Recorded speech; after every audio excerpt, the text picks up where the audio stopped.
আমরা সামাজিক যোগাযোগ মাধ্যম বলতে ফেসবুক, ইউটিউব অথবা টিকটক, ইনস্টাগ্রাম, যে যেটা ব্যবহার করে এবং যে যেটাতে বেশি সময় দেয় অবশ্যই লক্ষ্য করে থাকবে এই ধরনের পোস্টগুলা কিন্তু আমরা দেখতে পাই। এই ধরনের ইমেজের সঙ্গে তারা তাদের মনের ভাব প্রকাশ করে, মানে টেক্সট লেখে। যদি না বোঝেন তবে আমি একটা বিষয় দেখাচ্ছি, আশা করি এটা দেখলে বুঝতে পারবেন।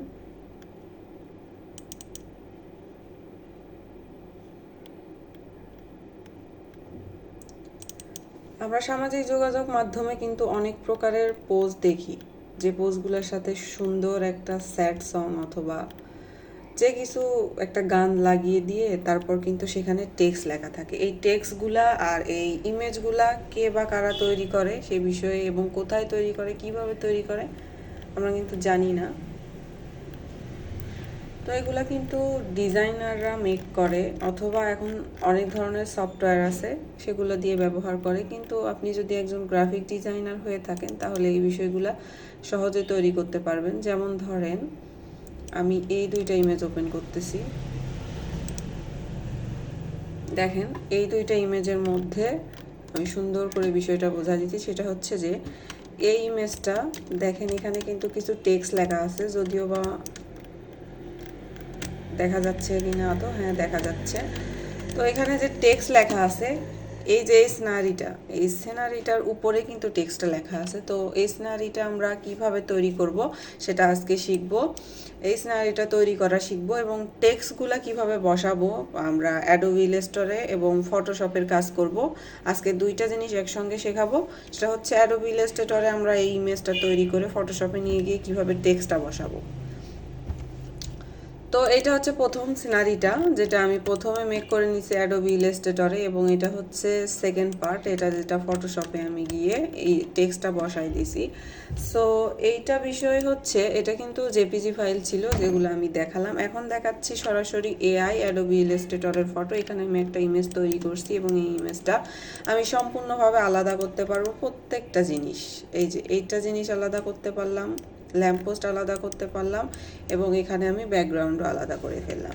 ঠিক আছে, তো ব্যাকগ্রাউন্ড সহ সব কিছুই কিন্তু এখান থেকে আলাদা আলাদা করা যাচ্ছে আনগ্রুপ করার মাধ্যমে। তো এই বিষয়টা আমাদের মাথায় রাখতে হবে যখন আমরা অ্যাডোবি ইলাস্ট্রেটরে এই কাজগুলা করব। সেই কাজগুলা করার সময় আমরা যে এই যে একটা গাছ বা একটা ব্রেঞ্চ বা একটা মেয়ে একটা লাইট এনে বসাইছি, এই সম্পূর্ণ বিষয়গুলো কিন্তু আলাদা আলাদাভাবে আমাদের নিতে হবে। পুরাপুরি কিন্তু এইভাবে মানে সরাসরি কিন্তু একটা জিনিস দিয়ে সব কিছু তৈরি হবে না। সো প্রত্যেকটা জিনিস আলাদা আলাদা করা থাকবে। অ্যাডোবি ইলাস্ট্রেটরের কাছে এই যে এটা একটা তৈরি করছি, এখানে আমি আজকে 4টা ইমেজ দেখাচ্ছি। তো এই দৃশ্যগুলোর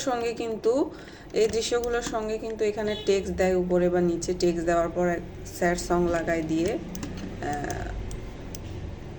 কিছু কষ্টের কথা লিখে কিন্তু পোস্ট করে, যে ভিডিওগুলো বর্তমানে অনেক বেশি ভাইরাল এবং এই ভিডিওগুলো কিন্তু অনেক দেখে, প্রচুর দেখে মানুষ, কারণ এখনকার মানুষ অনেক বেশি ডিপ্রেশনে থাকে, যার কারণে এই ভিডিওগুলো তাদের অনেক বেশি মন ছুঁয়ে যায়। সো বিষয়টা হচ্ছে, এখন আমরা এই জিনিসটা তৈরি করব কিভাবে আমি দেখাচ্ছি এই ভিডিওটাতে। সম্পূর্ণভাবে আমরা দেখব যে কিভাবে আমরা এই ধরনের কাজগুলো করব এবং আমরা কিন্তু এই ভিডিওগুলো টিকটকে, ফেসবুকে, যেহেতু ফেসবুক এখন ইনকাম সাইট হয়ে গেছে, তো ফেসবুকে রিলস আকারে আপলোড দিয়ে কিন্তু আপনি ইনকাম করতে পারেন। সো আমি এই পোস্টটাতে, যে পোস্টটা আমরা তৈরি করব বা যে সিনারিটা তৈরি করব, এই সিনারিটার উপরে কিভাবে আমরা নিজেরা নিজের কথাগুলো লিখে দিব। আর লিখে দিতে না পারলে কিবোর্ড দিয়ে আপনি লিখে দিতে পারেন, আমি কিন্তু লেখা দেখাবো না, কারণ আমি ফটোশপে কাজ করব, মানে অন্যের লেখা নিয়ে এসে। তো আপনি চাইলে এখানে লিখেও দিতে পারেন, সেটা আপনার বিষয়। তো এখানে যে সবগুলো বিষয় আমি আলাদা করে নিচ্ছি তাহলে বুঝতে সুবিধা হবে। আমরা আগের ভিডিওতে দেখাইছিলাম কিভাবে পেন টুল ইউজ করব, তো পেন টুল ইউজ করেই কিন্তু এই কাজগুলো করা হয়েছে এবং এখানে যে লাইটের অনেকগুলো কিন্তু কাজ আছে লাইটের। আর একটা কথা, এগুলো করতে কিন্তু প্রচুর সময় লাগবে যদি আপনি নিজে মেক করতে চান। আর যদি মেক করতে না চান তা সেক্ষেত্রে আপনি যে কোনো সফটওয়্যার থেকে, যে কোনো সাইট থেকে এই জিনিসগুলা ব্ল্যাক ট্রি বা ব্ল্যাক ল্যাম্পপোস্ট লিখে দিলে যে ইমেজগুলো শো করবে, সেখান থেকে আপনি ইপিএস অথবা এআই ফাইল কানেক্ট করে এই কাজগুলো করতে পারেন। তো আমরা সরাসরি নিজে তৈরি করব, কারো জিনিস চুরি করব না। সো নিজে তৈরি করতে গেলে কি করতে হবে, আমাদের প্রথমে এই গাছটা আঁকতে হবে, সেটা হচ্ছে জুম করে পেন টুল দিয়ে। আমরা পেন টুলের ব্যবহার যেহেতু শেখাইছি, সেহেতু আমার মনে হয় না যে আবার পেন টুল দিয়ে আমাদের কাজটা দেখাইতে হবে। সো এইভাবে কিন্তু আমরা শুধু ব্যাকগ্রাউন্ড রিমুভ করার মতোই কাজ। এরকম করে পুরোটা লাইন আঁকবো। আঁকার পরে কোন পাশে আঁকবো, শুধু এই যে এই সাইডগুলো দিয়ে এই সাইডগুলো দিয়ে আঁকবো। এই কালো জায়গাটা শুধু আমরা নিব, নেওয়ার পরে পুরোটাই ফিল কালার করে দিব। আমরা স্টক দিয়ে প্রথমে আঁকাই নিব, আঁকার পর ফিল কালার করে নিব। তো আমরা যেহেতু পেন টুলের ব্যবহার শিখছি, সেহেতু আমাদের আর কোনো শেখার দরকার নাই। সো আমরা কিন্তু এখন মোটামুটি এই ধরনের কাজগুলো এখন করতে পারবো। সো আমি এটা কেন দেখাচ্ছি, এটা আরও অনেক পরের কাজ। যখন আপনি গ্রাফিক ডিজাইন সেক্টরে 2-3 বছর থাকবেন বা 1 বছর থাকবেন, 6 মাস থাকবেন, আপনার কাজের উপর ডিপেন্ড করে, তখন কিন্তু এই বিষয়গুলো আপনি ইজিলি তৈরি করতে পারবেন। তো আমি এটা দ্রুত কেন দেখাচ্ছি, সেটার একটা কারণ আছে। সেটা হচ্ছে যে আমরা বর্তমানে অনেক বেশি ফেসবুকে টাইম দিচ্ছি। ফেসবুকে যেহেতু এই ভিডিওগুলো আমাদের সামনে আসতেছে, সামনে আসার সঙ্গে সঙ্গে আমাদের মনেও হয়তো আগ্রহ জাগতেছে যে এই ভিডিওগুলো যদি, এই ভিডিওর ইমেজটা যদি আমি নিজে মেক করতে পারতাম বা আমার হয়তো অনেক ভালো লাগতো। তো সেই ক্ষেত্রে সেই জন্যই আমি এই ভিডিওটা আজকে তৈরি করতেছি, যে খুব সহজে এবং তাড়াতাড়ি কিভাবে আমরা এই ইমেজগুলো তৈরি করতে পারি। তো যাই হোক, যদি আপনারা ইমেজ তৈরি করতে না পারেন এই ইমেজগুলা, তাহলে আপনারা ফ্রি পিক থেকেও নিতে পারেন। ঠিক আছে, এখানে আমার গাছটা ভালো লাগতেছে না, সেক্ষেত্রে গাছটা আমি নিজে তৈরি করে নিতে পারবো পেন টুল ইউজ করে। তো এখানে সব কিছু কিন্তু আপনি বিভিন্ন জায়গা থেকে নিয়ে এসে লাগাইতে পারেন।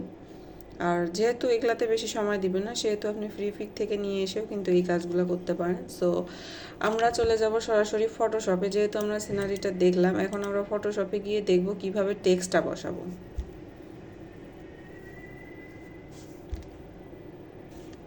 টেক্সট বসানোর জন্য আমাদের প্রথমে ফটোশপটা ওপেন করতে হবে, এবং ওপেন করার পরে আমরা যে ইমেজের উপর কাজ করব সেই ইমেজটাতে ক্লিক করতে হবে। আমি এই ইমেজটা নিয়ে কাজ করতে চাচ্ছি, আমি ইমেজটা ক্লিক করলাম এবং ইমেজটা এখানে ওপেন হয়ে গেল সুন্দরভাবে। এটা কিন্তু জেপিজি ফাইল ওপেন করছি আমি। সো জেপিজি ফাইল ওপেন করার পর এখানে আমি যে টেক্সটটা দিব, সেই টেক্সটটা তো আমাকে নিতে হবে। এর জন্য আমরা কি করব, এর জন্য আমরা পিকচারে যাব এবং পিকচারে গিয়ে আমরা কিছু স্ক্রিনশট তুলে রাখছিলাম, সেগুলো এখন ওপেন করব। এই স্ক্রিনশটটা হয়তো ঘোলা হয়েছে তুলে নেওয়ার সময়। যাই হোক, আমরা নেক্সট স্ক্রিনশটে যাব। মনে করেন এই টেক্সটটুকু দিয়ে আমি আমার কাজটা ফিল আপ করবো। এখানে লেখা আছে, আমারও ইচ্ছে হয় কেউ আমাকে একটু বুঝুক, আমার অনুপস্থিতিতে একটু হলেও খুঁজুক। সো এই ইমেজটার টেক্সটটা আমি এখন ইমেজে বসাবো, যে ইমেজটা আমরা নিজে তৈরি করেছি। এখানে কিন্তু ফটোশপ ইউজ করার জন্য অ্যাডোবি ইলাস্ট্রেটরে আমরা কন্ট্রোল এ দিলে সিলেক্ট হয়, এখানে কন্ট্রোল টি দিতে হবে। ঠিক আছে, এখানে কন্ট্রোল টি দিলে সিলেক্ট হবে। এটা হচ্ছে ফটোশপ আর অ্যাডোবি ইলাস্ট্রেটরের কাজ কিন্তু এক না, এবং ফটোশপ এবং অ্যাডোবি ইলাস্ট্রেটরের ভিন্নতাও আছে অনেক কিছুতেই। তো এই যে আমার ইমেজটা কিন্তু এখানে আসলো। এখন ইমেজটা আমি কোথায় বসাবো, আমি চাচ্ছি টেক্সটটা একটু ছোট করতে, সেক্ষেত্রে আমি টেক্সটটা একটু ছোট করে দিলাম। দেওয়ার পরে এইটা এখানে কিন্তু সোজাসুজি বসায় দিলে কেমন বাজে লাগতেছে না, আলগা লাগতেছে।